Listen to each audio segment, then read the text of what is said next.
మోడీ సర్కార్ ఈ మధ్యన ఓ 70,000, 80,000 సబ్సిడీ ఇచ్చి అందరిని సోలార్ పెట్టుకోమంటుంది. బట్ నేను దాదాపుగా 3, 4 ఏళ్ల క్రితమే సోలార్ పెట్టించా.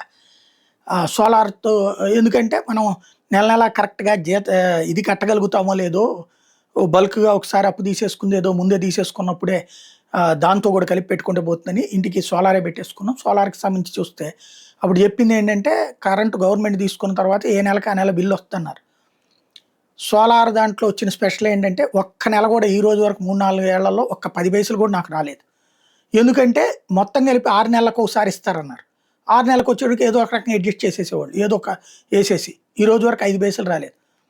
ఈ మధ్యన అనుకుంటా ఓ రూ. 150 ఈ ప్రభుత్వం వచ్చాకనే ఓ మంచి జరిగింది ఏందంటే, ఈ మధ్యన రేట్లదేదో సిస్టమ్ సెట్ చేసిన తర్వాతన ఓ ప రూ. 120, రూ. 200 నాకు ఎదురొస్తదని చెప్తున్నారనమాట. బిల్లొస్తుంది. కట్టాల్సిన అవసరం లేదు. అయితే 10 పైసలు చేతికైతే రావట్లేదు. బిల్లులో మాత్రం ఇదిగో ఈ నెల 150 ఎక్స్‌ట్రా, ఈ నెల ఇంకో 150 ఎక్స్‌ట్రా ఇదంతా కలిపితే నీకు 1000, 1200 వస్తాయి 3, 4 నెలల నుంచి అనేదేదో వచ్చింది. అయితే డబ్బులేం రావు. ఇప్పుడు ఏపీఆర్‌సీ క్లియర్ కట్ ఆదేశాలిచ్చింది. ఏ నెల డబ్బులు ఆ నెల ఆళ్ళకివ్వండని.